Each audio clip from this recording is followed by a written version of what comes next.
Joe Montana Yeah. recently that if it were him, he would have drafted Mac Jones. I went on and Twitter and said, sounds like hindsight to me. Then someone reached out to me and said that they heard that he's been saying this for a while. So I'll give him the benefit of the doubt that this is how he felt the whole time. And that he's just saying it publicly now. What do you think?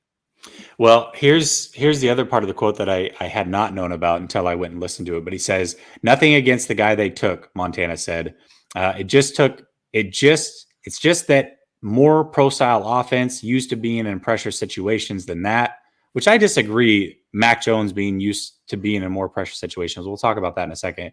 Again, we'll see what happens in San Francisco. Nothing against Trey, but it's one of those things that here's a guy that's got a great team behind him. They're always fun to watch. I don't know what he's talking about there. Yeah. Great team behind him, fun to watch. But either way, to me, I didn't see that in college. That was my big gripe with Mac Jones is I didn't feel like he was under pressure a lot. And when he was, there were times that he played that situation well, but there were also times that I felt like he got some Jimmy Garoppolo happy feet.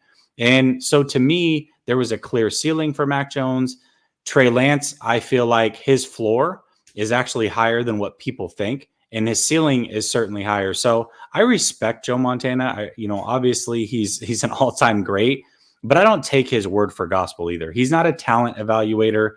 Mac Jones is closer to his play style. I understand that. It's also interesting that Trey Lance is closer to Steve Young's play style, and it seems like he's gravitated towards Trey Lance. So, you kind of like who plays your brand of football. It doesn't surprise me he would say something like that. Yeah. It's hard for me to say that Mac Jones is like Joe Montana. Look, Joe, it's easy for him to say this now. Mac Jones is having the best rookie year of the rookies. It's easy for him to say this now. Doesn't mean that Mac Jones is going to have the best career of the rookies. Doesn't mean that Joe Montana is going to be right. I mean, great quarterbacks aren't necessarily great talent evaluators. John Elway's demonstrated that. Yeah. I think it's interesting that Joe Montana has no problem piling on more pressure on Trey Lance. Shows you how he feels about the 49ers. They traded him. He may not feel that much loyalty to the franchise as you would think. But what's my main takeaway here on Joe Montana with Mac? Here's what I want to say. Forget Joe Montana and what he would do. I keep going back to what would Bill Walsh do. And Joe Montana wasn't his first choice. He wanted Phil Simms in 1979. Yep. Giants took him. So they had a fallback. Joe Montana was the fallback in round 3. And of course, he exceeded everyone's expectations. We went on to be the greatest quarterback of all time. But that wasn't the prototype that Bill Walsh was looking for. And then 5-6 years into Joe Montana's great career, Walsh started looking again for another guy. And who did he want? Steve Young. That's the prototype. Yep. And so, God love you, Joe. But if Bill were alive, I'm thinking he would say the Niners picked the right guy, because that's more the type of quarterback that he was looking for. The guy with the plutonium grade talent every single way, not the guy who's scrappy and advanced and, experienced. Like, no, that's not really what Bill was looking for. He held himself to such a high standard as a coach. He felt, just give me the most talented guy and I'll make it work. And that's what he wanted to do with Steve Young.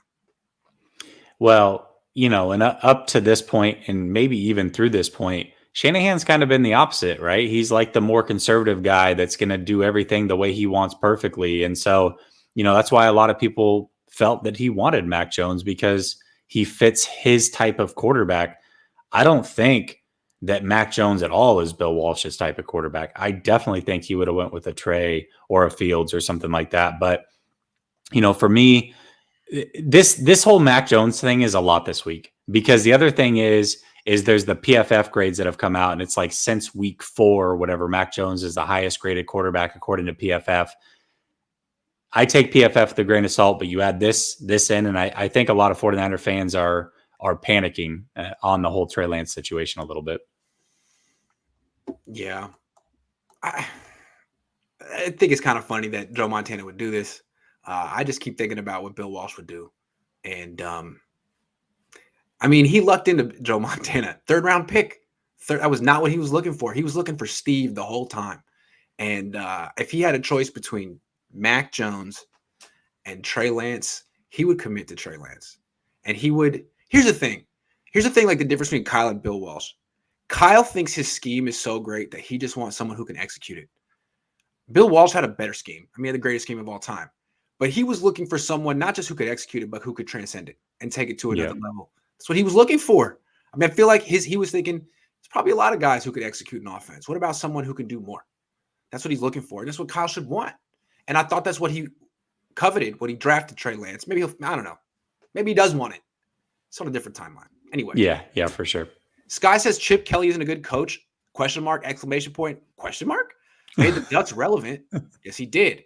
And did decent at the Eagles for a couple years. He was a tremendous offensive mind. He was. You said it. You said it, Sky. He was. Get Steelers GM and dude from. He wants the Ducks coach, yeah. Okay. Oh, yep. I mean, listen, I like the Steelers thought. This is probably the second or third time that I've heard this in the last couple of weeks is go after somebody in the Steelers or the Ravens front office. Not necessarily against it, but if Kyle's here, he's not going to adhere to anybody. So until Kyle's gone, it really doesn't matter who you have, quote unquote, above him.